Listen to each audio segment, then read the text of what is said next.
All right, guys. We're trying a little something new tonight. It's working. Yeah, it is. Yep. Welcome to the Rabbit Hole Podcast. Yeah, we've Yep. been missing for a couple of weeks as Cody has been moving from one place to another. Yeah, he's got some things that he's got new in his world. But tonight we have Chris Crane. He's a good friend of mine, and he's running for House just like me. And he loves God, loves missions, loves guns, and all kinds of other things. And he's written a couple of books. And so he also has his own podcast. And so a lot of great things are happening. Chris Crane, tell us a little bit about you.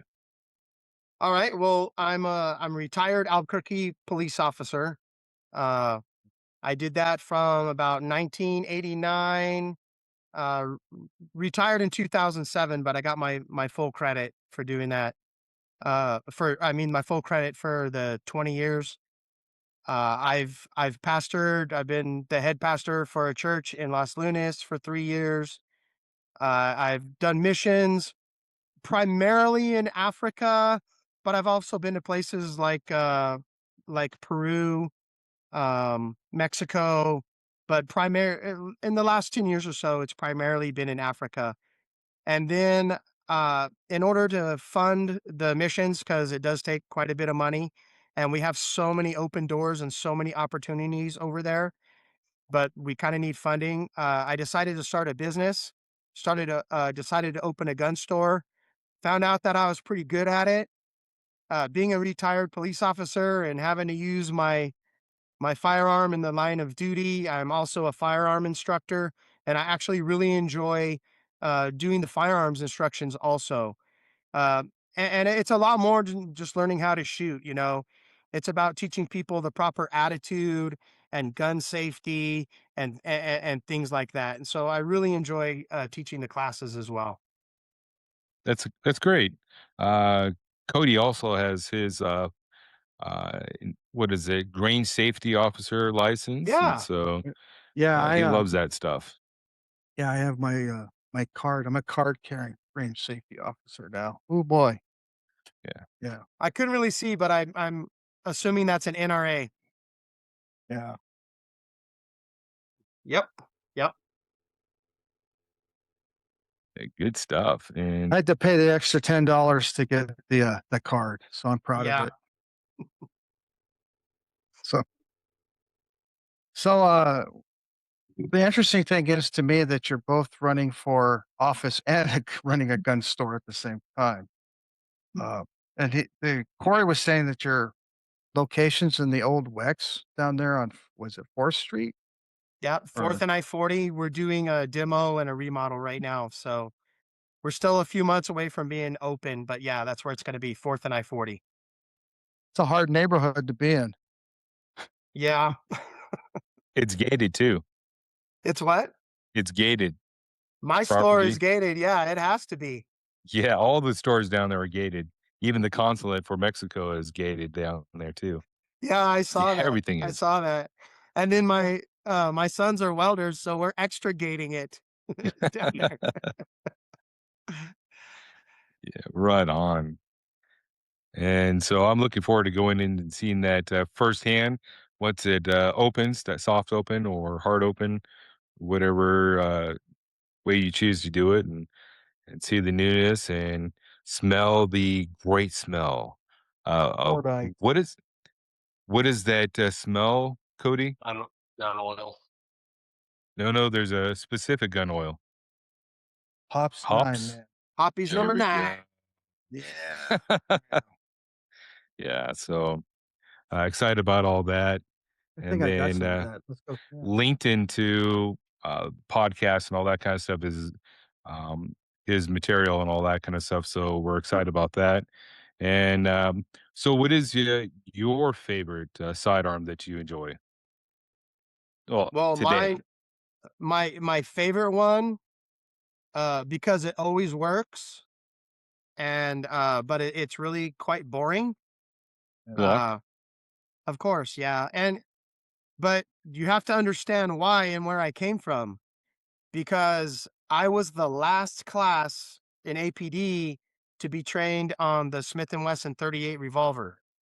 Oh, Oh, well gun guy. Yeah, okay. That makes And sense why you'd like a Glock. I always tell people in my class that a 38 is better than nothing, but it's yeah, not that much better than nothing. Okay. And I'm on the streets of Albuquerque and we're like really outgunned, yeah. literally. And so I quickly, when I saw how the streets of Albuquerque were and what this whole police cop game or police criminal game was all about, I quickly decided that I was going to transition from the revolver to the semi-automatic. But what people don't understand is in 1990, nobody really knew anything about the polymers yet. Yeah. Mm, So, and then the 1911 is only an 8, 7 to 8 capacity, depending on what model you got. And I'm out here on the streets, and I'm like, I need more than 7 rounds. These calls I'm going into, you know what I mean? I need more than 7. I need as many rounds as I can carry. And so the Glock was actually the first high capacity 45 out there, but the problem was at the time it was the polymer. You So gotta all the have the old, yeah, there you go. the Yeah. long So mag, 10 yeah. rounds. Okay. 10 Yeah. rounds of fury. Yeah. Yeah. So yeah, but the extension rounds back in 1990 were hard to come by. It Oh was yeah. pretty much only the 7 round. So I wanted the high capacity. So the Glock had the 13+1. Um, but all the old timers, because no one knew about polymers, it's a toy, it's gonna break, it's not gonna last, all this other stuff. And so I really kind of went against the grain by, getting the Glock. But I'm telling you what, I still use that Glock from 1990. I rent it out for $10 in my class, and people are still qualifying with that Glock today, 30 You have a years Gen later. 1? You have a Gen It's a 1 Gen Glock? 2, actually. It's a Gen 2. I wish it was a Gen 1, but Is it's it a actually a Gen 45 2. Glock? So it's a what, a Yeah. Glock 21? 21.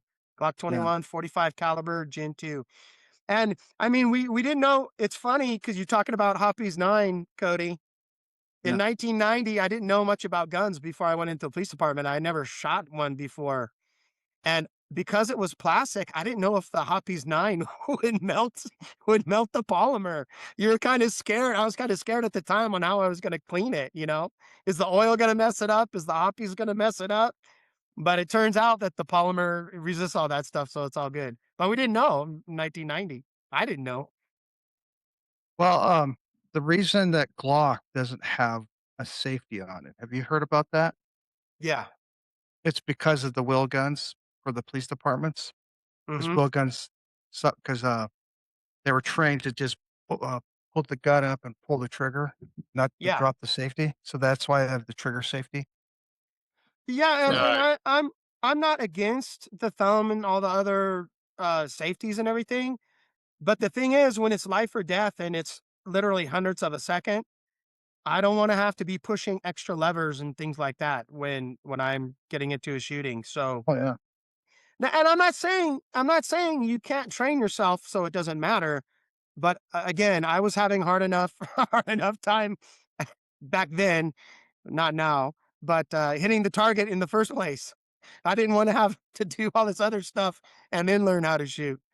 So Yeah, there you go. That's my favorite. yeah, Real there you quick, go. I gotta step away for a second. I'm gonna join on my phone, and so I'll still be on, but yeah. and Okay, listen. So all alright, right, sorry. no worries. Yeah, but I mean, it's got a trigger safety, so Yeah, so what I they're mean, saying is right here, safety's right there on yep, the on the actual end trigger. of the trigger. Yeah, Yeah. Yep, so Yeah. My first one was a 23, Glock okay. 23. Just because I was carrying concealing, and I found out very quickly that is not a safe gun for me. I hit around the target, so I was like, well, let's go with something else. And an Air Force guy talked me into the MMP, and so I've been in Smith and Wesson for since then. Yeah, and then M&P is a great gun, Smith& and Yeah, Wesson, but you asked me what my favorite one was, yeah, so it's nostalgic for me at this point. But Yeah. So I'm the not. I'm problem. not. I actually switched. I'm not. I'm not carrying the 45 anymore. I actually switched. Oh yeah, what do you got? Yeah. The Well, 380. no.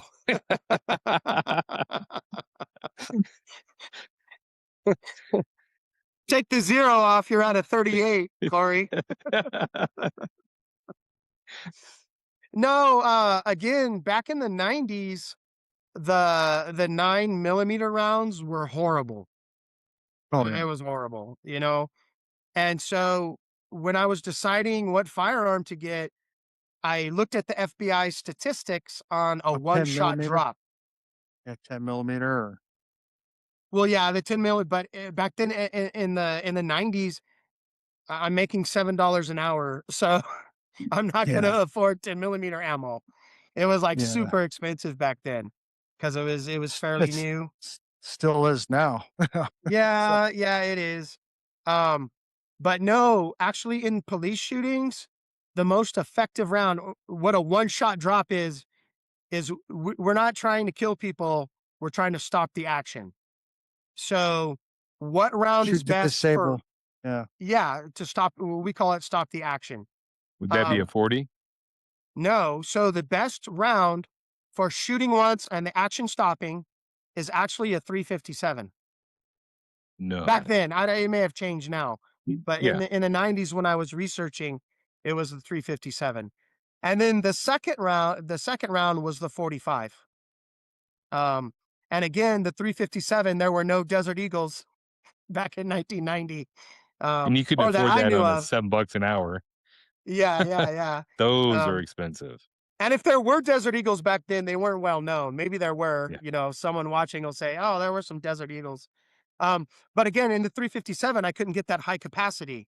You know what I did you Yeah. say mean? Desert We're, Eagle? we're going to the revolvers. Did you say Cody, Desert Eagle? you don't have enough guns, brother. No, he needs to go I need to shopping at help your you new out. store. Yeah. He needs to go spend some more money. Yeah. He needs the 2011. Well, he said the magic word. I had to bring it out. I don't know. His safe is going to be empty and his bed is going to be like filled with all these guns. I should show him the box they carried in. I have to get that. Corey, I have a feeling his safe is nowhere near empty. It's That's the not. scary thing. Yeah. He's gonna go for an hour. He's gonna bring a gun out on every Every hour. single time. Yeah. And here's the box they carry it in. Oh, I have the supercalifragilistic. Oh,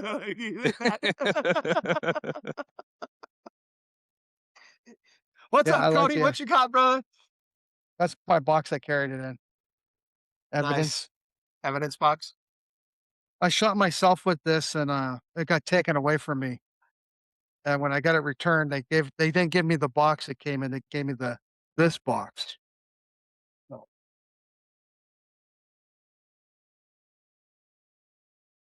I thought that was marketing, but that was a real, actual evidence Yeah. box. It is. I thought it was some kind of marketing thing. no, it's a real evidence box. That came from Monterey County. Was donated to me from them. So Nice. Donated. Yeah. what? So I mean, I'm sorry, guys. I'm sorry. Yeah. All right. Trying to keep it under control, but you guys are making me laugh. I got more So, in there. Don't worry. so my two Air Force guys, one was TACP, the other one, he was an Osprey trainer pilot person. Oh yeah, When that I guy was cool. and they talked me into the 40 MMP 2.0 40, and the other guy This was is like, coin. "This is Sure. what I used when I was overseas and stuff," and so I had it locked up, and just because of him, yeah, I was like, it's a good round, and ammo is not as cheap as the 9, not as cheap as the 22. I love 22 rounds because Yeah. those are super cheap. Yeah. Great for Yeah. plinking. Oh yeah, yeah. Taught my kids how to shoot, and then I think I need to go back to school. Chris, I need to go back to school. Yeah. You're So welcome anytime. Welcome. yeah, yeah. And then I got to find a couple more people and get my carry conceal and kind of move forward. 22. No, Oh. no one said No, no one 22. said 22. Why Oh, would people say 22? okay. It's like Never I mind. said.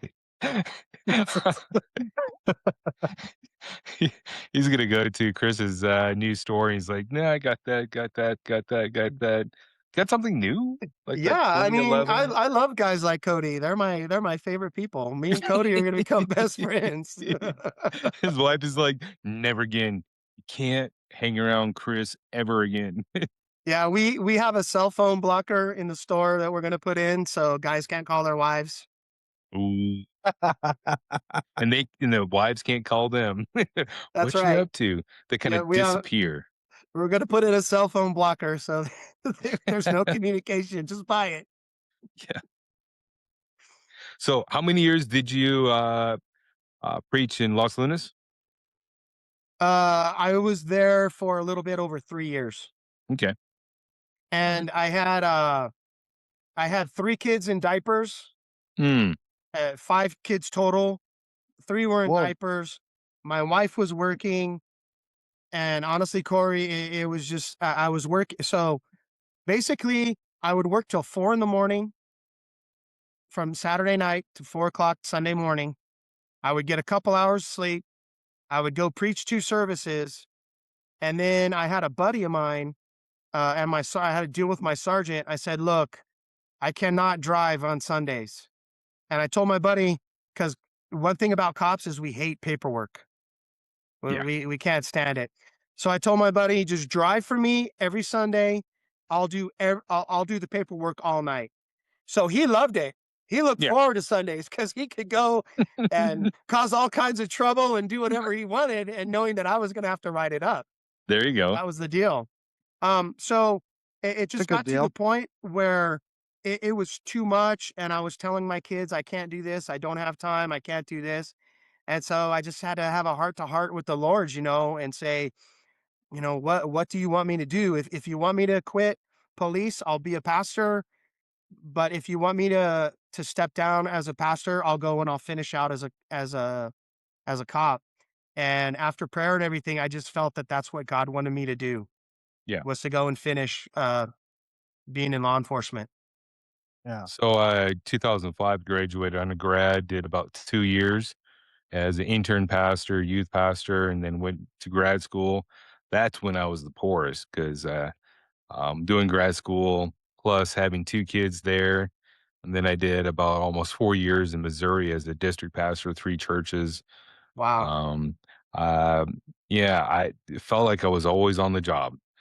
And then one of the things I learned in undergrad was about this hospital chaplain thing. And so I always wanted to go back. I did a stint up in California at a level 1 trauma center and found out I don't want to do peds ever again. And then I got the call to come down here to Albuquerque. And I did 13 months, which I thought I was working really hard as a pastor. I was doing like 96 hours a week. I hit it pretty hard, so I didn't see my kids very much. And then when I got out, I did hospice work. And so it been doing that since 2014. And the pastor thing has been always around. But with young kids, trying to balance out being a pastor and that kind of stuff, and you were balancing out both of that, being a police officer, being a pastor. It's a lot of work. Yeah. And I loved it. I loved all of it. There just wasn't enough time in the day. You No, know what I mean? no. No, yeah, I can understand. Oh yeah, Yeah.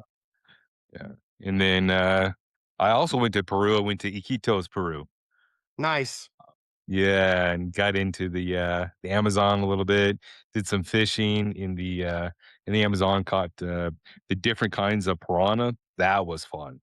And Wow. then went back to the hotel that we're staying inside the Amazon, and they would stick these piranhas, various different types, in banana leaves, stick them in the coal, and then once they were cooked, they bring it out, and the oils from the banana leaves would cook in through.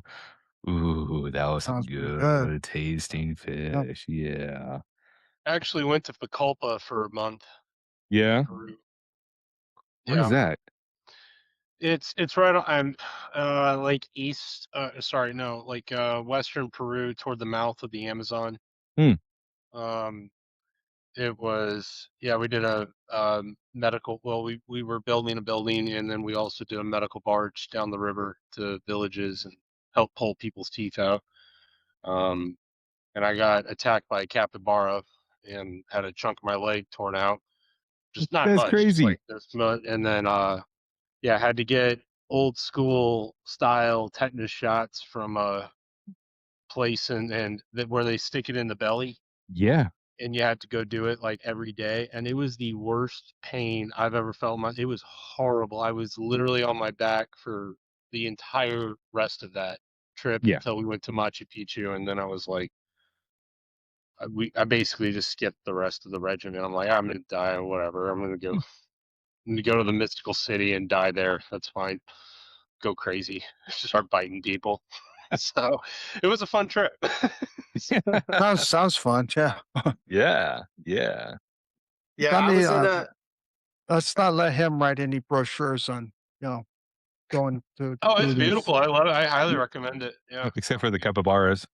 Well, Yeah, Yeah. those little bastards need to be shot. All of them. I don't think you're supposed to pet the capybaras. I No. wasn't. Other people were. I was staying away. I wasn't trying to get up Sure. near any wildlife in the middle of the jungle. I wasn't like that. I was taking photos of it, and it just rained. It decided to attack me, and then everyone else was petting it, and it was like all nice, and I'm like, I'm staying away from this guy. It decided The to hell's a attack me. capybara? What It's is like this? it's like Google the it. world's biggest rodent. Yeah, the world's biggest rodent. It's it looks like a Giant small. muskrat. Mm-hmm. Yeah, it looks like a small terrier, but it's a rodent. Mm-hmm. It's got like beaver teeth, Yeah. and literally I got beaver teeth like hole in my leg. So Beaver. it's really funny. I went back to school and I was like, you guys have no idea, like you like will not believe what happened. So you It's a got great bit. story. I You got got a bit by photo a of it big. as it was Wait. charging. You got bit What? by a big beaver. Yeah. A giant muskrat, basically a beaver, yeah. And Yeah. I got a photo of it as it was coming at me, and I was like backing away, and then finally it charged and went like, and I got it like literally an eyeball and a teeth sticking out, like coming at, like it's a great photo. You'd be a Bullshit, great let's see journalist. it. Yeah, bullshit. Let I us see it. would. Thank you. Yeah. We need to see this. Come on, pull it up. Let's go. Cody wants to see the scar. It's pretty high up there. I don't know if you want to see the whole. I'll show you my scar if you show me yours. I'll be able to do that. It almost got the boys. Like it was pretty close. Close call there. Oh. Did your doctor look at you during this procedure and say, "Were you trying to castrate yourself?" That's the difference. No, they just all laughed at me. That was very yeah. funny. One of the few times in your life you're glad you weren't well hung, right? So, Cody, if I'm you're on fine. What are you talking about? Cody, if you're on the computer looking stuff up, you should look up how many capybara attacks there are every year. Look that up. I Yeah. bet there's one every 15 years, and it's Colin. Colin, you're a statistic. I just think it was racist. Probably. Call it up, sir. Get him. Like I saw a anaconda that was bigger, thicker around than the Cody. Just a huge ball. hey, Huge. what the hell is that all about? I've lost weight, man. I've been on this regiment. Man, God. Yeah. you look yeah. very beautiful, Cody. Cody, I still want to know Goddamn how right. many capybara attacks there are. Because you're not fighting it. There aren't any. I'm looking, man. No, Even I'm in very Costa Rica. I was in Costa Rica and I saw capybara and all that kind of stuff. And yeah, there was Capybara, no. You're There's no likely more. people bite. It literally says on the webpage you're more likely to be attacked by a great white shark.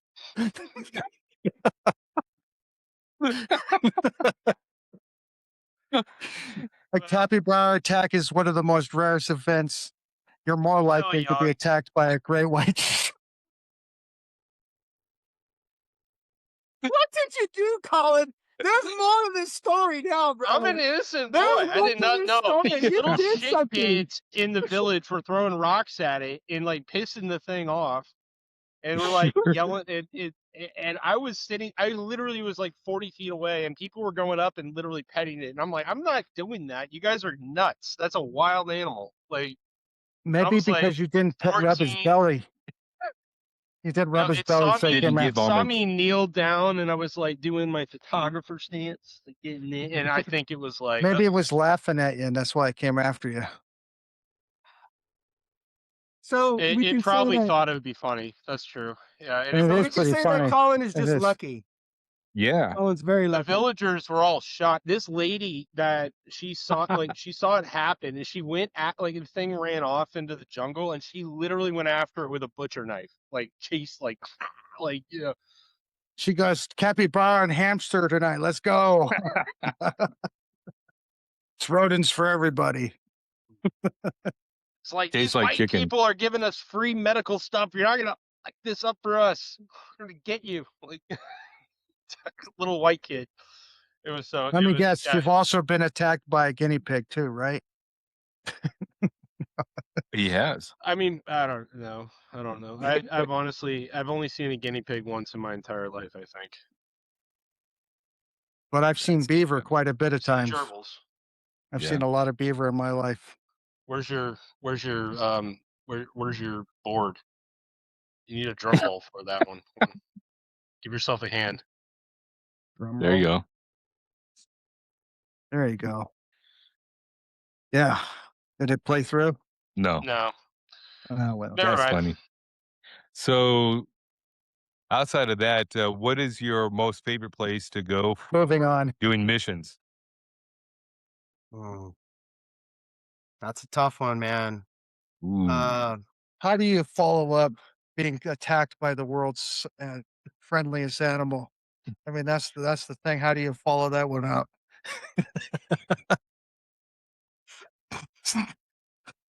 Oh, Basically, the world's friendliest beaver attacked. That reminds me of the Colin. movie Failure to Launch. Did you guys ever watch that movie? Oh, I love that Where movie. the person that is like had a horrible life and all that kind, or not horrible life, but his person left him and he's like out of Died. sync of the world and he gets bit by all the like a what was it, a dolphin, all that kind of stuff. So yeah, that's Colin. Yeah. But so would you say Africa? Is there a yeah, but there's like 70 countries in Africa. So yeah? There um is. I mean, I want to say every place is my favorite, but since I feel like I gotta answer the question. I probably have the most friends and the best experiences so far in the nation of Zambia. Zambia. Yeah. Don't they have like one of the biggest, craziest parks out there? Or you can drive through in No, you're thinking of Kenya. You're thinking Kenya? of Kenya. Yeah. Okay. No, they have so it's actually really interesting. They have the Victoria Falls there, Oh yeah, Oh, yeah, okay. the big waterfall in Johannesburg. yeah. Mhm. I'm not Johannesburg. I'm sorry. Livingston. I don't know why. Johannesburg is South Africa. Okay. Yes, it is. Yeah. Afrikaans. Livingston. Livingston. I was thinking of, Dr. Livingston, I presume, that guy.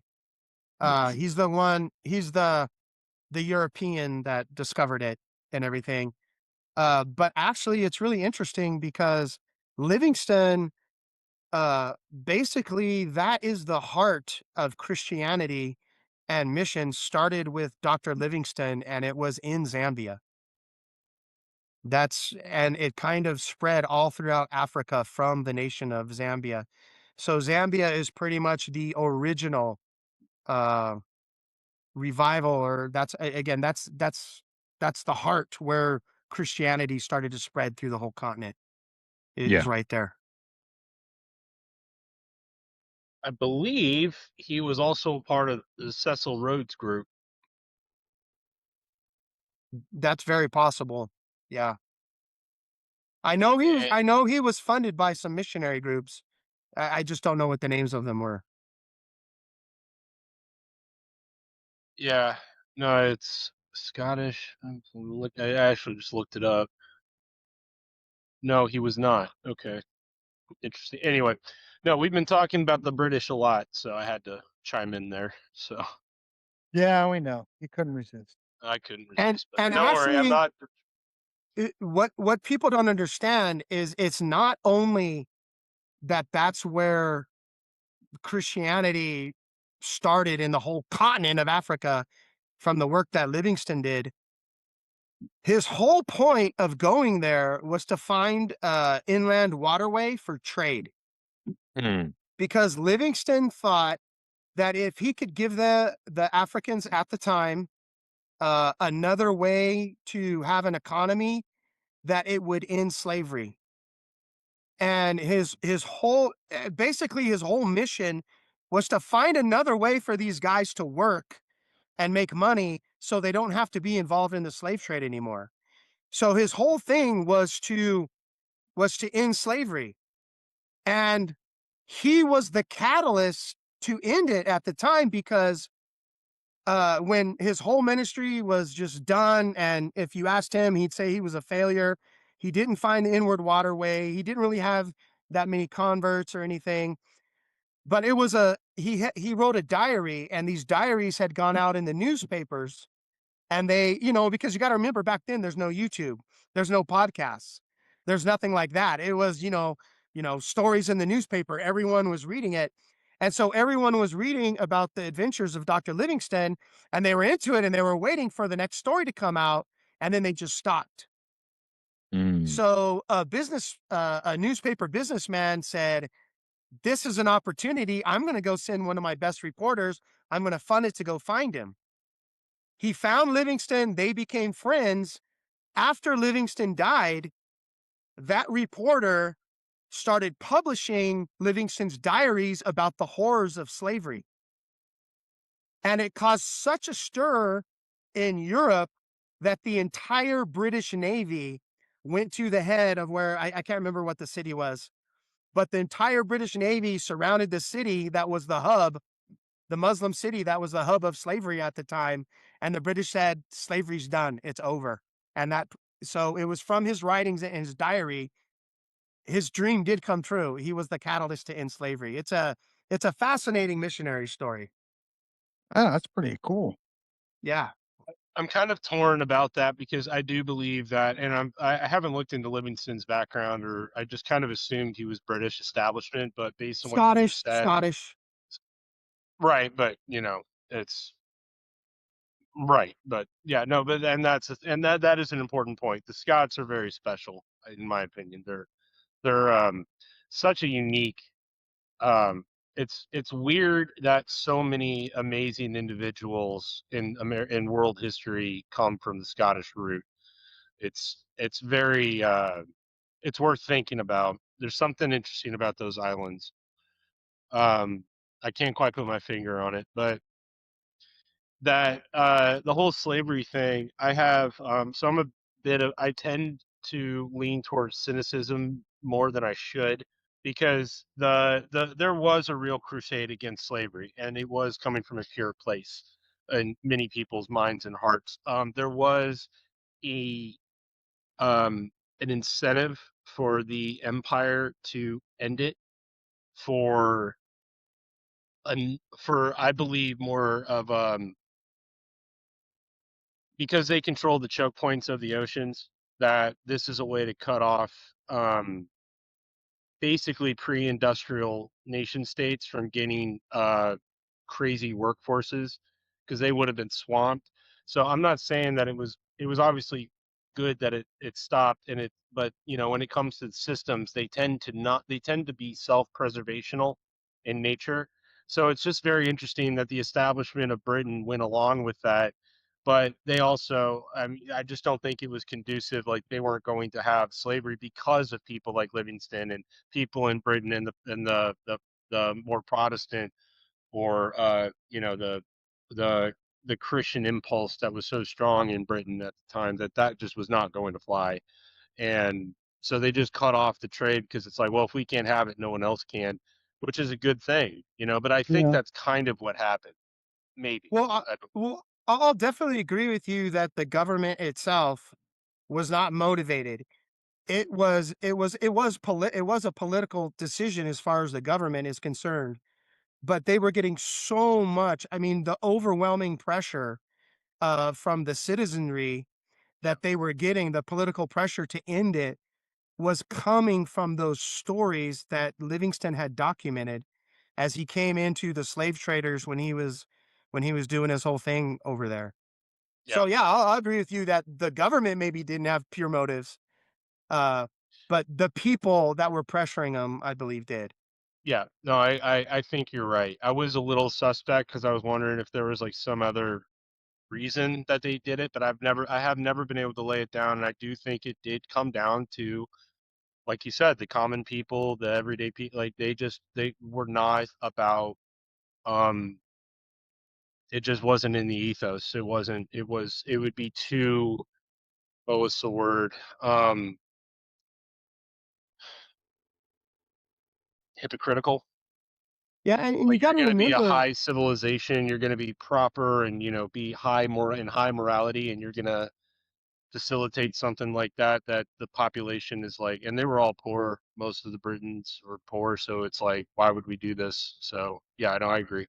I yeah, agree. and you got to remember, there's no YouTube algorithm, there's no political correctness back in 1780 or whatever it was. Uh, so they're they're they're printing just what Livingston is actually seeing day to day. And he's documenting it all, you know what I mean? The good, the bad, the ugly, the nasty, the disgusting. He's just writing, "This is what I saw today," and they're publishing it without a filter.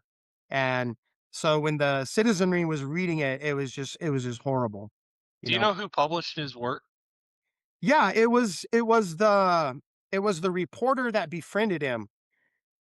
He the reporter that was sent to find him because he was gone for 6 years, and everybody was wanting these stories in the newspaper. And again, I mean, this wasn't out of pure motives. This was economic motives, but it's smart. The head of one of the newspapers sent the reporter to go find him. And the reporter stayed there and befriended him and got all his diaries after he died and published pretty much, the whole thing. Yeah, no, okay. So it was, the Times covered it. Like, I mean, so mainstream establishment newspapers were covering his work, and Yeah. because I mean, it is very, I mean, it still sticks in our subconscious or our memories, like, because it's like, it's so like and whenever something like that, it's like that memology kind of thing where something sticks around. That means it stuck around at the time, like in such a broad awareness, in my opinion. Hmm. But no, no, I'm glad you brought that up because I've been kind of chewing on that one for a minute to think about that. But I think you're right. Yeah, Henry that's Morton amazing. That's Stanley. beautiful. Henry Morton Stanley was the guy. Yep. Yep. Yes. That's the guy. Hmm. Yeah. Yep. Yep. No, that's amazing because I mean we're just so used to, like, I'm just so used to, like, there's always some dark side to every good story that we've been raised in history. Like, oh, this is a good thing. There's always like some ulterior motive, and it's not a great way to look at the world sometimes. And sometimes it's really just the human spirit overcame something. That does happen, and it's really important for me to remind myself of that. And And you can really, Colin, you can really see God's hand in it mhm. because a lot of people had tried to break into Africa and do what Livingston did, and they all got sick and died, or so sick that they had to give up. So God prepared Livingston, who wanted to be a preacher and an evangelist, but he was such a horrible preacher, they kicked him out. Yeah. Hey. So instead Wow. of being a preacher, which was his first job, he went in and he became a doctor. And that's what God needed to break into Africa is he needed someone with medical knowledge to come up, I think, with the quinine or whatever it was for for malaria. Mm. So by being a doctor, he was able to medicate himself and survive for decades doing what he was doing, where all the Europeans before him had failed because they didn't have the right medicine to survive. So you can see that Livingston was God's man, not only to bring the gospel to an entire continent, but also to be the catalyst to completely end slavery or the slave trade the way it was at the time. It's amazing story. I Yeah. stayed in Uganda for about 3 weeks, visiting a friend of mine who was pastoring down there, like out in the sticks, like an old village area. And the church that we attended back in Nebraska, they had funded this build down there and kind of made a community center out of it.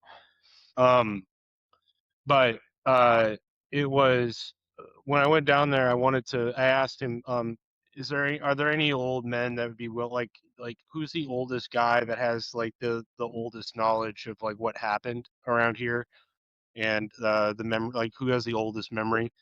And I would really like to have a meeting and talk with whoever that is and listen to his stories or whatever.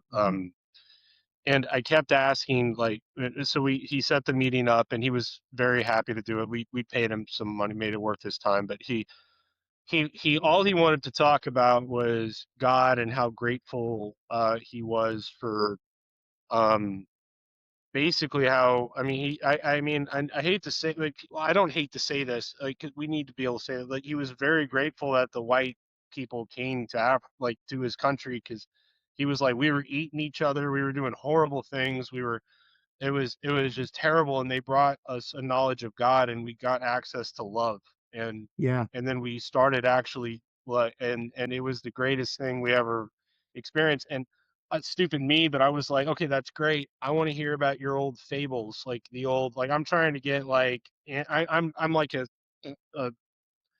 I thought like I was like some amateur anthropologist or something. And it was a humbling experience, because I was like, do you have any old stories? He's like, oh, you want the old stories? Well, once we did. And he just was telling me horror stories. And it's like, and I'm like, okay. And he's like, look, we don't, we don't follow those ways. We don't want that anymore. Those old ways are gone. We don't want to talk. We don't want to be there. It was horrific.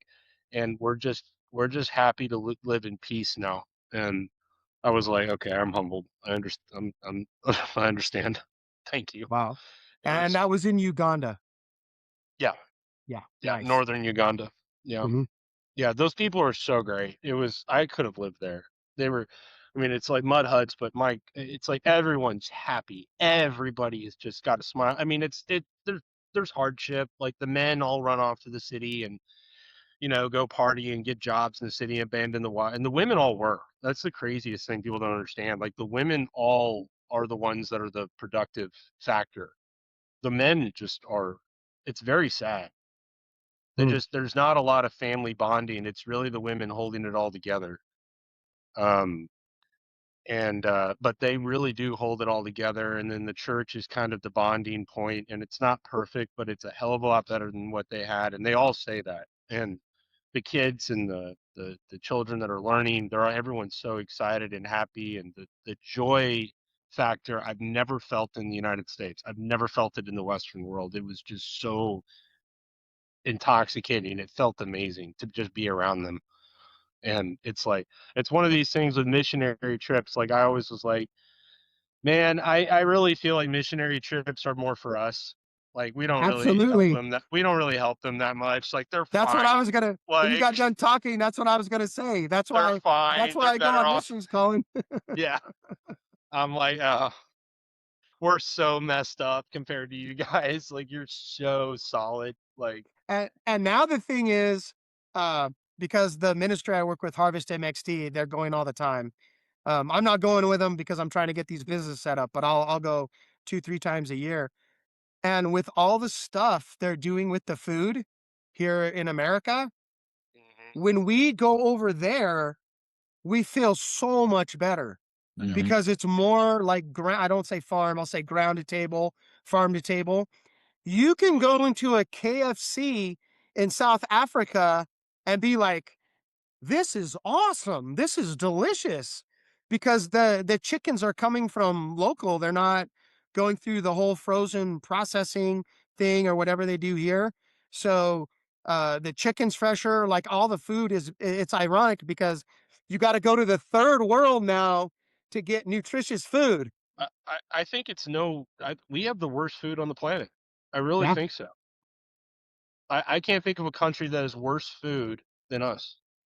And we even 3D print our food or lab grown our food. Yeah, a couple of restaurants do that because it's faster, easier, and they can make bigger profits. And what happens? We get sicker. Yeah. Yeah, Yeah. yeah. But what I like about like Kenyans and those people, they eat with their hands. And I went over to this family's house here, and because it was my daughter's friends and having a party and blah blah blah. And I was sitting there, and they didn't have any silverware, so I started eating. Right, like, what? You're white, and you're eating with your hands. I was like, nothing gets between me and my food. Yeah, I'm fat for a reason. I love food. And like, oh, you should come to our village and all that kind of stuff. I was like, are you gonna cook? And who are we cooking? Right? Yeah, Who? is it lamb, goat, chicken? What kind of Kyle. delicacies are we gonna do? I'm like, let's do this. Yeah, Damn it, they got Kyle. it's great, great food. Oh my goodness. But that's one of the places I would like to go to. Uh, Europe and especially Germany. I found out that I'm from Russia. I spent my ancestry spent years in Russia, the coast, Sweden, close to Sweden, and so a lot of the cooking that my grandmother, did and all that kind of stuff is actually that kind of a food, and so I never grew up with German food. Yeah, when I went to German restaurants, like, man, this is weird. It doesn't taste like grandma's food. Yeah, Yeah, Well, German food is hit or miss. It's fine. yeah, Like, but better they didn't quality than cook. ours, but They didn't cook like grandma could cook. Grandma Zimmerman, yeah. But it'd be kind of cool to go out there and see the world, see what it tastes like, and see well, what all people are like. I know when it comes to my heritage, being English, if they have flavor, they keep cooking it till it's gone. So, it's kind of the way they they do it boil over their there. meat to this day. Damn Yep. Yeah, idiots. horrible. At least the Germans cook in lard. I'm telling you, it makes a Yeah, difference. no, they Yeah. can cook some meat there, but they're all obsessed with pork. I lived in Germany for a year, and it's just pork. I'm so sick of pork. I don't. There's Yeah. chicken, but there's like like it's hard. You got to like strangle somebody to find some beef. Like you got to like find a Turkish man and like kidnap him. It's like, where's the beef? Yeah. But Hey, speak about beef. You had Iran in biblical eschatology with Iran, right, Chris? Yeah. Uh, I think everyone's got it wrong. Uh, I think God is doing what his plan is going forth. And I think, I'm not saying, I don't talk to Trump on the phone every day. I'm not saying he's good. I'm not saying he's bad. I don't know. But it's every other But day.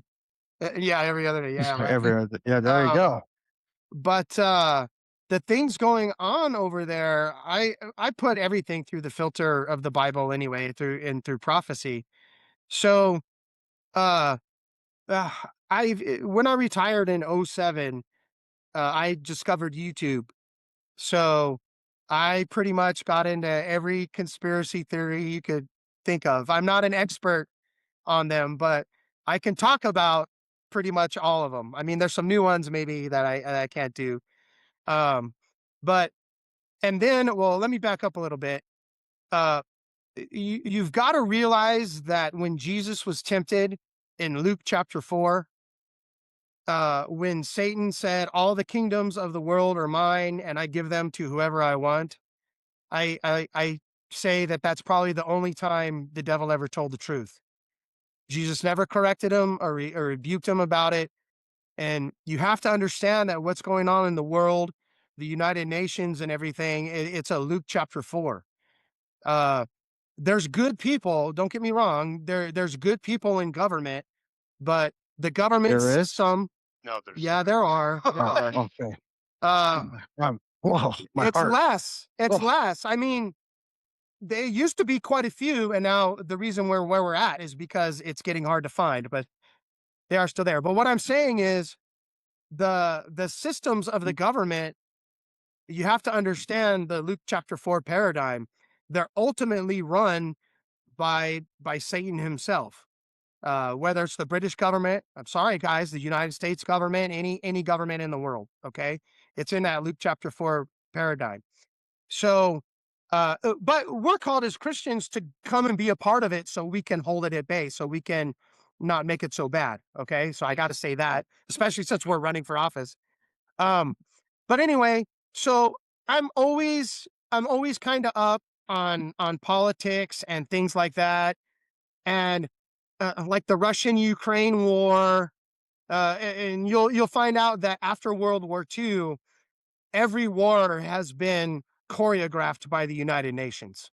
I'm not saying that people aren't really dying and it's not a real, general strategy or whatever, but basically it's all choreographed. I'm not going to go too much into that, but uh, so the strange thing I found out about Iran is it actually started in December. Like the last couple days of December is when it started. And the reason my attention perked up is because I could tell it wasn't scripted. Because you guys, well, not you guys, but the corporate media and everything didn't really start reporting on it until over a month later, like in February, even in March. They were trying to keep it on the hush hush. So I was suspect because usually it's all scripted. They have their stories, they have their news people to come out and tell you what to think and what to believe and everything.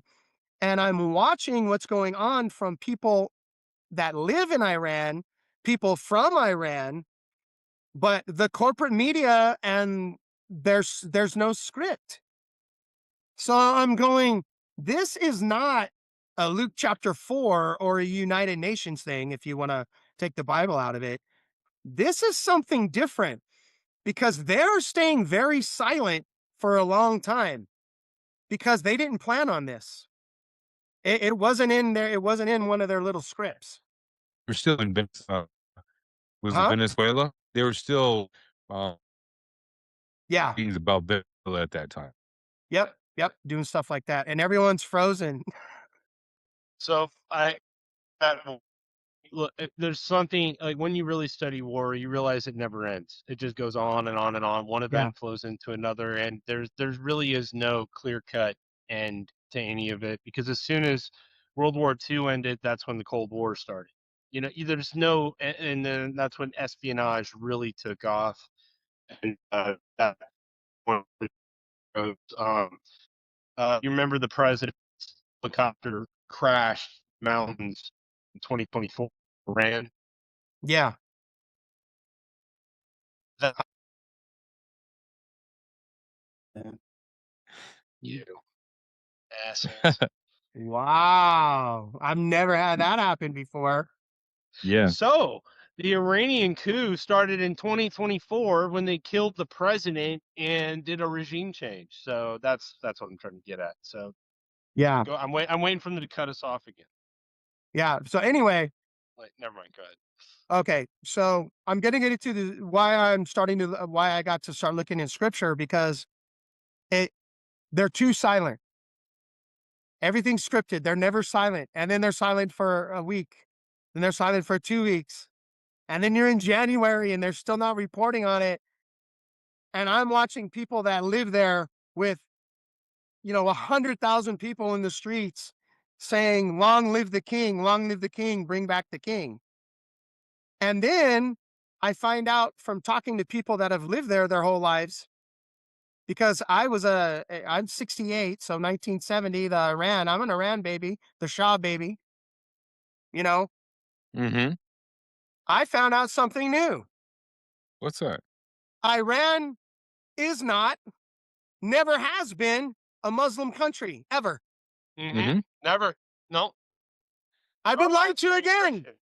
Another lie exposed. I thought I had uncovered them all. That's No. because that's a pretty Zoroastrians big and one. Christians. Yeah. So that's a pretty big one.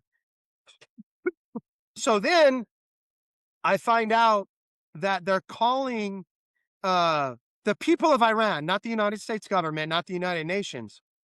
The people of Iran are calling for the Shah's son, for the king to come back, Reza Pahlavi. And then I find out that his wife is a Jew. And then I find out that there's pictures of him at the Wailing Wall with a yarmulke on.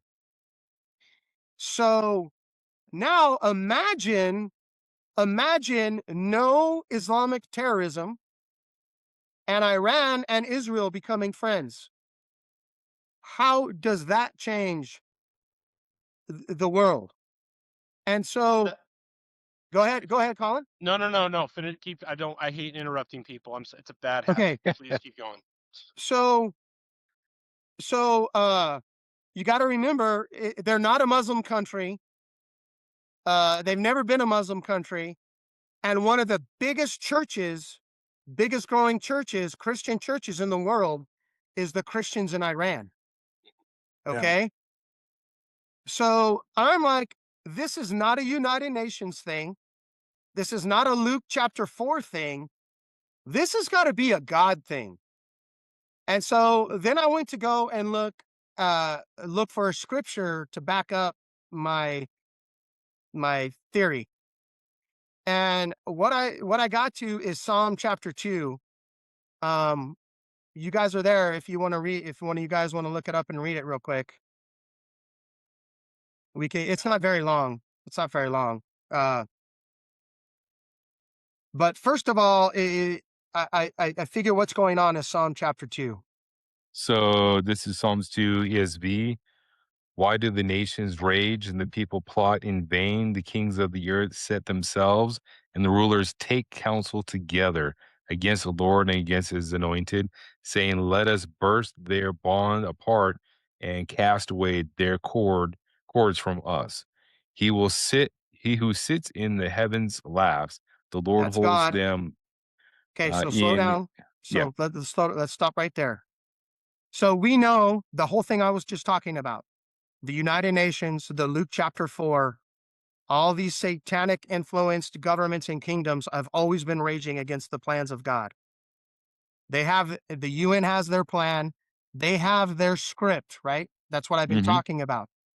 And while they're doing all that, the Lord just sits back and laughs at them. Okay, continue. Go ahead, Corey. He who sits in the heavens laughs, the Lord holds them in derision.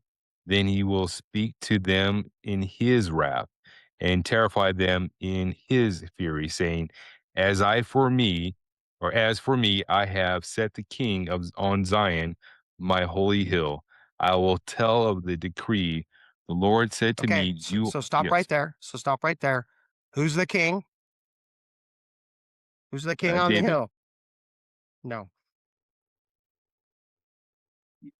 Who's the king? God, Well, yeah, but who? And the Jesus. person. Yes. So now you've got the Father and the Son talking. Okay. So he's talking about the king. He's talking about King Jesus, because got to remember, Jesus is getting ready to come back. So he's talking about the king. Okay. Now, Jesus the king, what you're about to read, is saying this is what the Father on the throne is telling Jesus. Go ahead. The Lord said to me, you are my son. Today I have begotten you. Ask of me, and I will make the nations your heritage, and the ends of the earth your possession. You shall break them with a rod of iron and dash them in pieces like potter's vessels. Okay, so stop right there. So, and I like the King James better, but it's still good. It still gets the point across. So what I am saying is that because of, well, future prophecy, which I'll get into next, in order to fulfill future prophecies, and because of the growing church in Iran, when the UN was coming up with their plans and their scripts and all that other nonsense, because of the growing Christians in Iran and because of what they've gone through being being kidnapped or taken hostage by Islam, that Jesus told the Father, "Give me Iran." And what did he just say in Psalm 2? If he asks of me, I'll give him I will give Jesus any nation that he wants. And Yeah. I'm saying in Psalm 2 that what we're seeing is that not because, Colin, not because of Israel, not because of the Jews, Colin. I'm I saying because Jesus called for the nation. And so But, Right. you God know, is using Trump and the United States military and everything to give the nation to Jesus, back to Jesus. Colin, you know what agree in we've missed in essence of this what you go ahead, sorry. we missed one thing in this podcast. What about the Dutch? I'm just saying.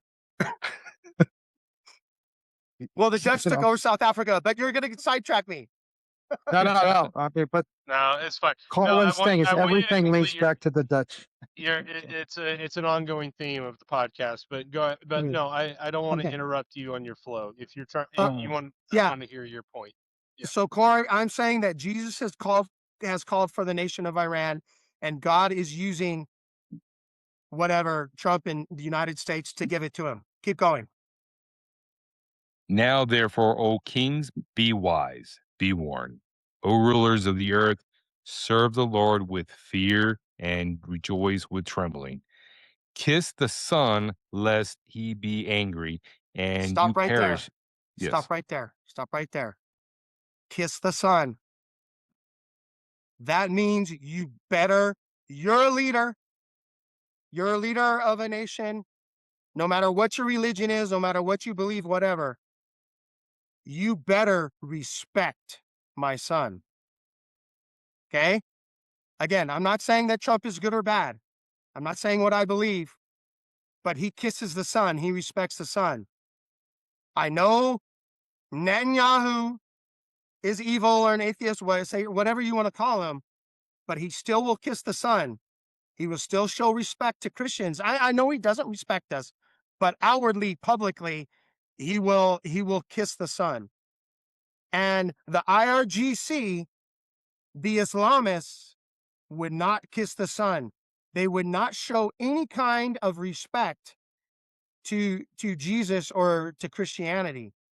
And okay, so that's what kiss the son means. Is you're a leader, you're in charge of a country, that's fine. It's freedom of choice and on freedom of will and all that. Do what you want. But as a leader, you better watch out and you better kiss the son, or what's going to happen, Corey? Lest he be angry. That's Jesus. And Yep. you perish in the way, for his wrath is quickly kindled. Blessed are who take refuge in him. Yeah. And that's it. That's the end. Yeah. Yeah. So what I'm saying is not only did Jesus call for the nation of Iran not because of Israel, but because of the Christians, God's going to give it to them. And the Ayatollahs and the IRGC would not show any kind of respect at all. Matter of fact, it was the opposite. And all those things in Psalm 2 has happened to them in the last few months when we started bombing the crap out of them. Now, how does this fit into prophecy? And I don't have time to go into that, but there's going to be a third temple built. So what I think by causing well, peace, I did think it was interesting that Iran hit the temple the mosque that's on the Temple yeah, Mount. yep, They yep, hit it with a bunch of drones. So I thought that was kind of yeah. yeah. So what I think is going to happen is, as a result of a peace and a partnership between Iran and Israel, because the IRGC was kind of the head of all the Islamic terrorism around the world, Hezbollah and all that other stuff, Hamas.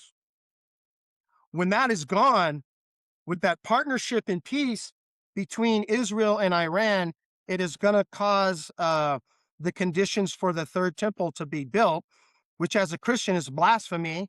Okay, I don't need to make sacrifices in a temple. All the last sacrifices have been made. Okay, fine. However, we do know through prophecy that the Antichrist is going to go into that blasphemous temple and declare himself God. So it has to be built. So I think what you're seeing is Psalm 2, and you're seeing the conditions prepared for the third temple to be built in Israel, not because it's a good thing. Okay. We as Christians don't need to sacrifice. That's not what I'm saying.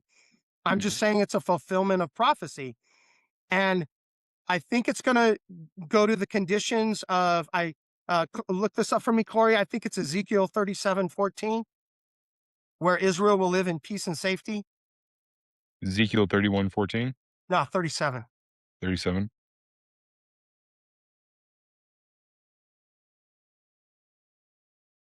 Where it says they'll live in safety with no walls, no gates. And I will put my spirit within you, and you shall live, and I will place you in your own land. Then you shall know that I am the Lord. I have spoken, and I will do it, declares the Lord. That No, one? that's not it. That's not it. It's in What is line the with what you're trying to say. So But no, but that's not it. Okay. All right. I'm gonna search it up on my phone. I'm gonna find it. Okay. It's a pretty well known scripture. do you mind if I'll elaborate, just kind of give Yeah. and by the way, I really and this isn't flattery. I really like being around and talking with people like you, that I can tell that you have a really pure intention and pure heart, and and it's really nice to just be around people that are authentic and you're willing to put it out there, and I really like that. And I don't know the answers to this exactly. um I respect prophecy, and this isn't a but at all, like because I don't know. I don't. There are some factors that have popped into my awareness that can have you ever seen Dune?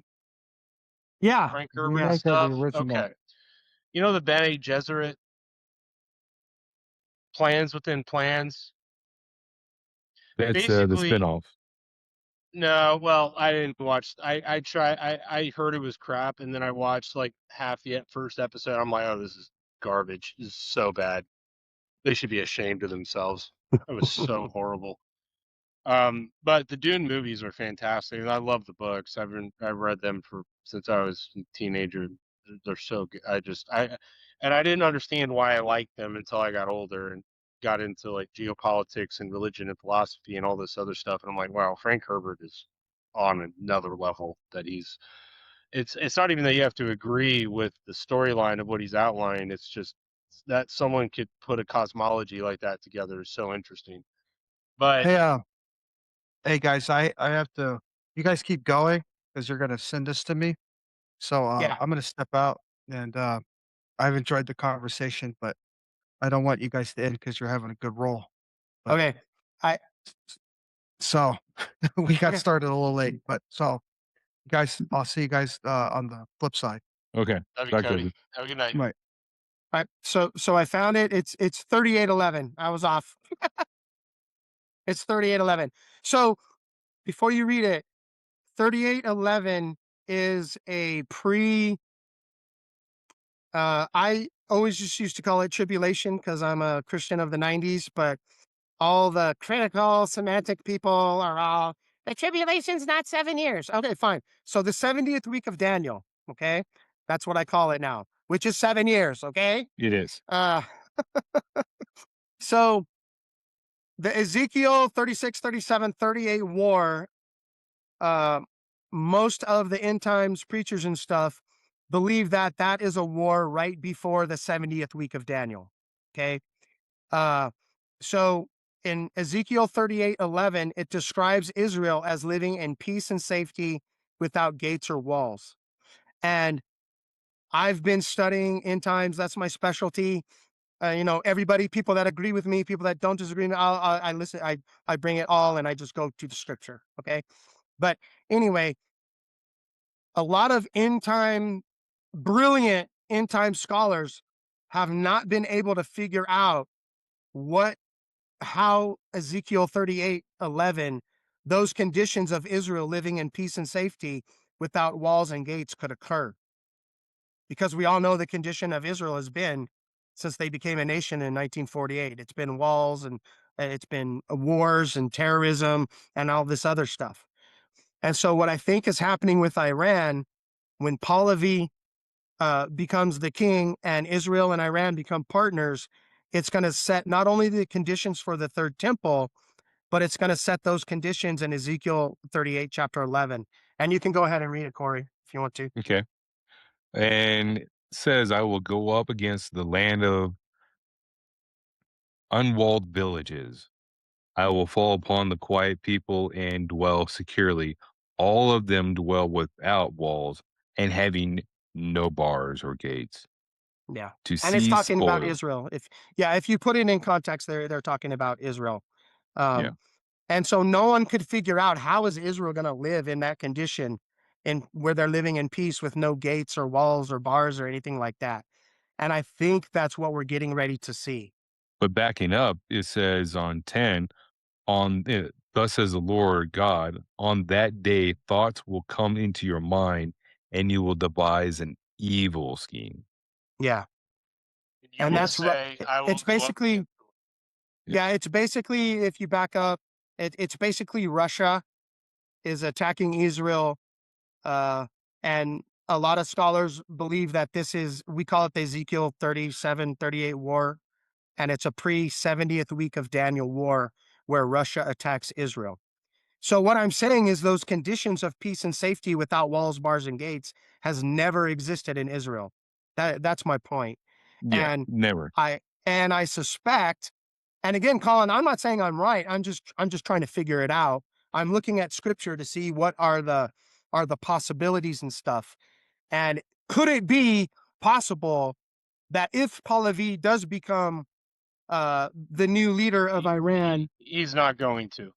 It's going to be it's the former president that's being lined up, in my opinion. Yeah, and you could be right. Um, You absolutely could be right. no, that guy is a City of London UN agent that they've been trying to but the people are not going to accept that because it's Right. not.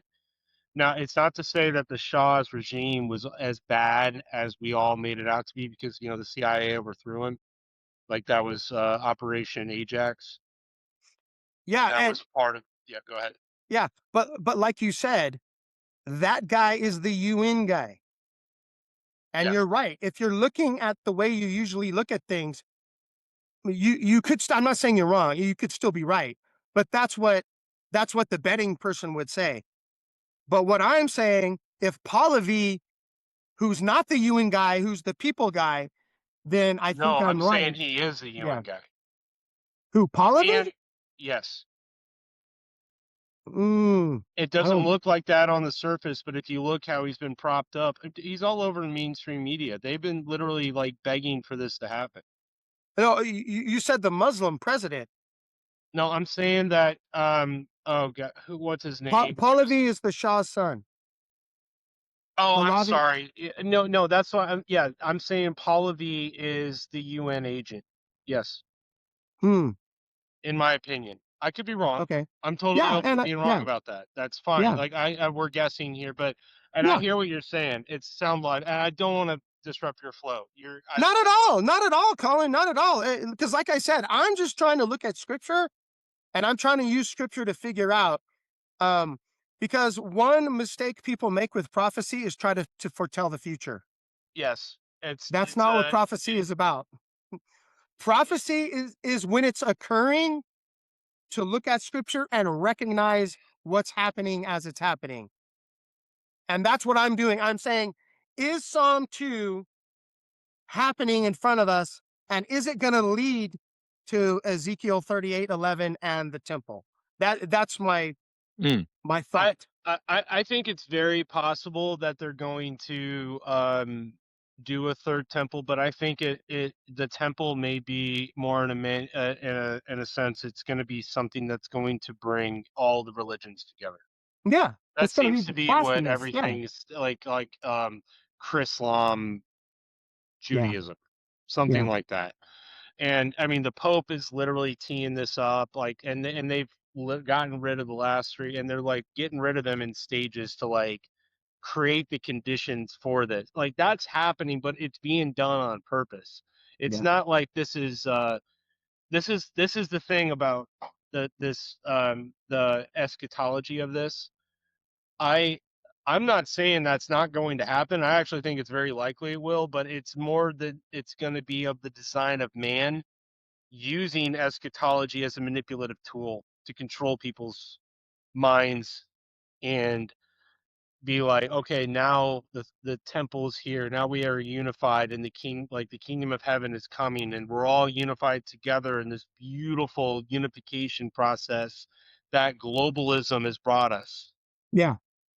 They're trying to Mhm, build a one world church because mhm. they can't get rid of religion is too much of a complicated factor for them to factor into their little algorithms to figure out how to manipulate us. Like they got to get a handle on all that. The Muslims they're actually kind of tricky to control. They're fickle. Let's put it that way. The Christians, there's 70,000 denominations of like God bless you if you try to control that. You know, good luck. And then the Jewish sect is extremely complicated to understand because it's so many factions and different belief structures, and I'm looking at this more from a less from an so I'm looking more at this from a wargaming perspective right Yeah, now, but I'm willing to go there with you too. I grew up as I'm a Seventh Day Adventist, so I'm not now, but I grew up that way. So dude, I was embedded in this stuff since I was 8, so like, I know all about what you're talking about. yeah. And like what you're saying is, I don't give a rat's butt about the temple. I don't need Right. it. I got Jesus. Yeah. What No, I'm I hear you. saying, what I'm saying is, when that temple is built, I'm excited because that means that's one more prophecy to be fulfilled, and that tells me that's like a mile marker that Jesus is coming back I, really, really soon. I That's why it excites me, the not the one temple thing itself. the one thing that so in Dune, and I'm not going off of Dune as my Bible, but I'm saying using it I as an know, I example. know. It's a I'm using it metaphor. as Go an for it. example because we've all seen it and everyone Sure, knows, so it's a sure. common reference point. But Yeah. you know the Mahdi, the Messiah, Mhm. there's a Messiah myth and story that one day they're going to come back. What Christ did when he came here was something so profound that you cannot deny it. We did not have individuated sense of self. Really, the Greco-Roman era built that up, where people can kind of came, in my opinion, and other people. It's not just mine. But I won't go into that. But that people were more in a collective mind state, like a hive mind. Like that's Mhm. kind of like they were self-organized in that way. You're a Smith, Mr. Smith. Mhm. You are what you are in the process of our civilization. You're not an individual Yeah, yeah. with rights or what. What? Mhm. What are you talking about? No, Christ came in and said, "You are solely responsible to your Father, Mm, and He loves you." Nobody in the history of the world has ever said that mm. and made that clear and lived it out and brought it into reality. That needed to happen for us to form egos. Now, egos are a problem because now all of a sudden we're the direct emissary to God, and it's like we get a little like, oh, I'm directly, it's like it's a bit of a double-edged sword, but we got to tame that, and Yeah. humble ourselves again. But we do that through the ego as well. The ego is it's it's just a word. Words point to things, right? It's not it's Words point to something deeper. I'm just using a word, but it's basically the individuated self, and Christ lived that out, died for it, and showed us this is what you do. And in so doing, he brought the Christ, what the Romans called the Christ, into every soul that awoke to that. So Christ, in my opinion, and this is a controversial opinion, especially with Christian, and I'm totally okay with people disagreeing with this, but it seems to me I'm of the mind that Christ has already come back and he's manifested within the body Mm, of Christ. mhm. And that's greater works than you will do. Because I'm just one. You will become many, and we have. Yeah, and of course, I'm going to disagree with you. That's okay. That's totally um, okay. but No problem. the only reason, and I mean, you're right in a sense that he lives inside us. Yes, so he has back, but um, I'm going to Scripture, okay, and I'm going to go to Daniel chapter 9. And I'll tell you, and scripturally is why not. I don't disagree with you because I disagree with you. I disagree with you because of Daniel chapter 9, uh, where it says what Christ, the angel comes to Daniel and gives Daniel the prophecy and tells you what Christ is going to do on the 70th week. If you're looking it up, Corey, I see you looking at I'm stuff. looking at it. Yeah. Yeah. This is the whole Daniel chapter 9 is the reason of prophecy. And so what I'm saying is scripturally, Daniel chapter 9 has not been completely fulfilled yet. And So, it's the word of God. It's going to be fulfilled. right, it will. But here's something, and I've only awoken to this, and I may be wrong, but it doesn't. I'm going to suggest this that also that maybe my kingdom is not of this earth. The kingdom of heaven is within. So I'm kind of more in the esoteric Christianity stream of things Mhm. where there is, like, I don't view the spiritual world separate from the physical. I think of it as one and the same, but there are layers to it that, as the whole as above so below, that there's that we're in a fractal world, that as the higher world is, so are we, but maybe more in a dense fashion. And I'm wondering um that the point of saving souls is to save souls, not the physical world of the carbon that we're in. That Right. And what I'm telling you is scripturally, that's why he came the first time. You're right, was to save souls. But that's not his only purpose. So the second time is to come and save our bodies and our egos. No, the second time is to come back and take the world back.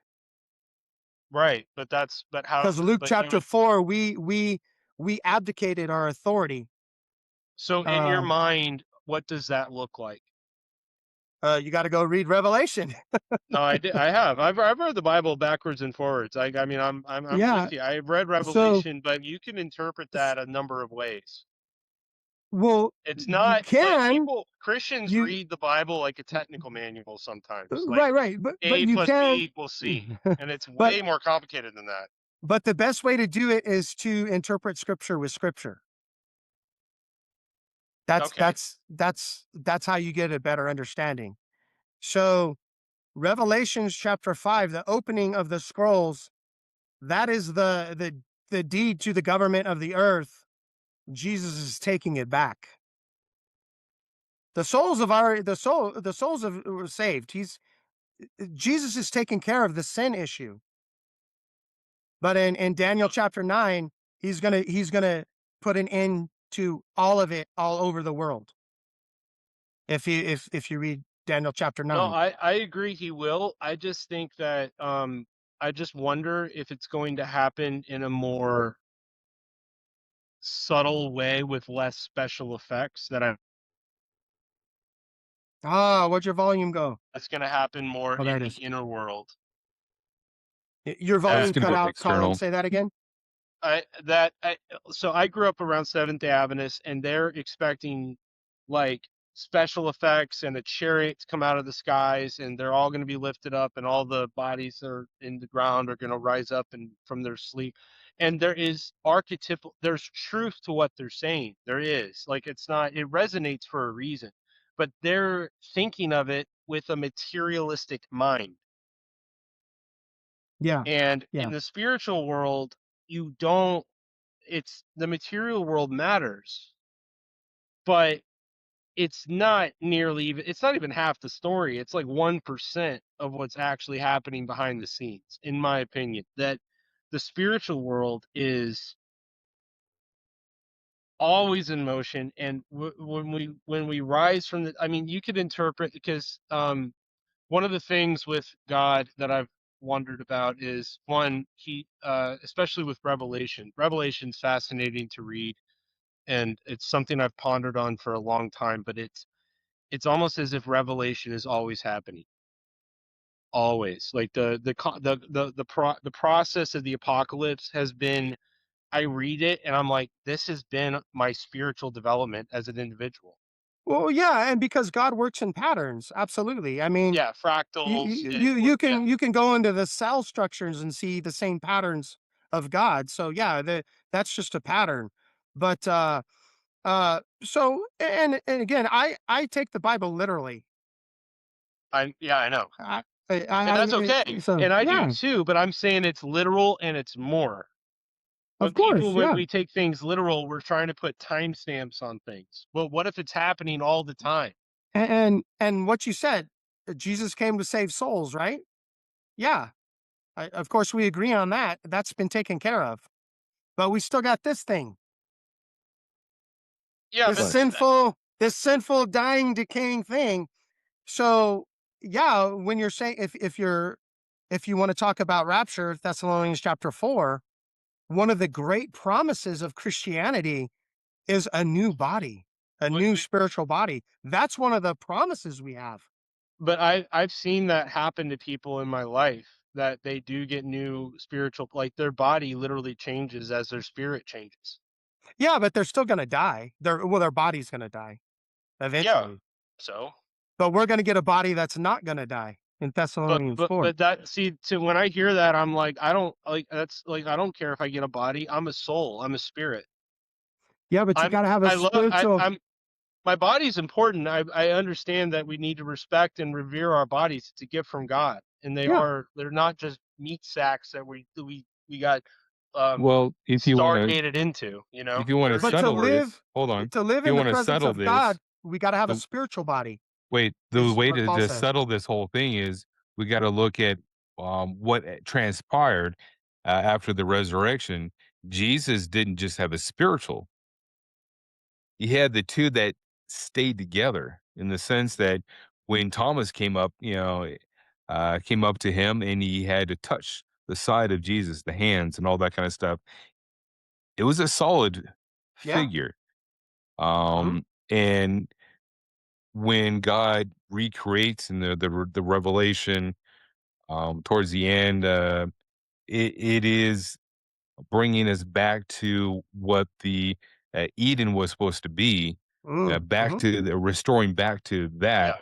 which Mhm. was a solid body, which was spirit and body together, um, and reunited as it was originally intended, because that's what Jesus is.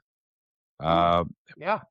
it is the both together as it was intended, and he is what we are going to be in the future. For him, it's the present. And so when you try to figure this out, if you look at what the actually the model is right there, Yeah. it Yeah, points right. right Yeah. there. I I agree. I agree with what you just said. It's the thing that, man, we're gonna, I don't want to keep you too much longer, but this is so Yeah, great. I love my talking. wife's I getting love ready for bed. So Yeah. Like, maybe that's a good place to stop. Yeah. But I love talking with you, Chris. You're a real man. Oh, thanks, You're a Colin. real gem. I Like, like talking to you too, brother. I know you're real. So, um, Do you could you before you sign off, or before we sign off, could you talk about your campaign and about what's happened to you, and maybe just real quick, and I won't press any questions, but it's important what you're doing, and like you said, it is important for men of faith to step into the gap in this, in the mundane Yeah. battle space, and project light. We have to do that. That's our mission. That's our mission right now, and I applaud you for that. And I tried during COVID, and I just did it at the city council level, and that was hell. And I'm still recovering. So I'm like, salute to you boys. I got your back, but I got your back. You know what I mean? I'm Way like, back there. you go. Yeah, I'm like, I need a break. Well, I'll make it quick. I mean, we've talked about it. I have a gun store. So SB 17 last year was a nightmare for me. That was the longest 30 days of my life. I mean, I was fasting, I was praying every day. I wouldn't look at Facebook and updates because it caused fear, which is the opposite of faith. And I'm not even going to look at updates. I'm just going to have faith. God, we need a miracle. But the thing is they did it. They do it every year. And I know a lot of Democrats, will come into my gun store and buy guns. They take my class. And I know the Democrats where I live like their guns too. And I know literally hundreds of people in my district, hundreds, were calling our state rep, wanting him to vote no on SB 17, the ban all guns law, whatever you want to call it. And I just felt like we had absolutely no representation whatsoever. And I just, it just occurred to me, you know what? All these politicians, they represent their party now. It's not the original idea of representing your people. They just represent their party. And so the guns thing is what really, I guess spurred me on to going to do it. But it's more than that. It's like, you know what? The Republican Party didn't ask me to run. No one else. I just went and I'm running on my own. I'm Chris Crane. You know what I mean? My wife was an independent. She had to quickly change to Republican so she could sign my petition so I could get on the ballot. Okay. And so and we've talked, man, Colin, it was great talking with you. We've talked a lot about scripture and God and everything, but as a government representative, I'm going to represent the people. Okay. We can disagree on religion. We can disagree on issues. And I think what they do is they ask us to make a stance on an issue just to divide us from people. And I'm not going to answer those I have deep convictions, but those are my convictions. And if they ask me a question, my answer is going to be, I'm going to represent the people in District 10. You need to ask the people in District 10 what they think about that issue. And then I am going to be a proper representative for the people in my district, not for the party or my donors, which I don't have any. But even if I did, I would even tell them I'm representing my people. And that's why I'm running, to get some representation back. And the last thing I want to say is what's happened is the political parties is supposed to be a tool to get you elected.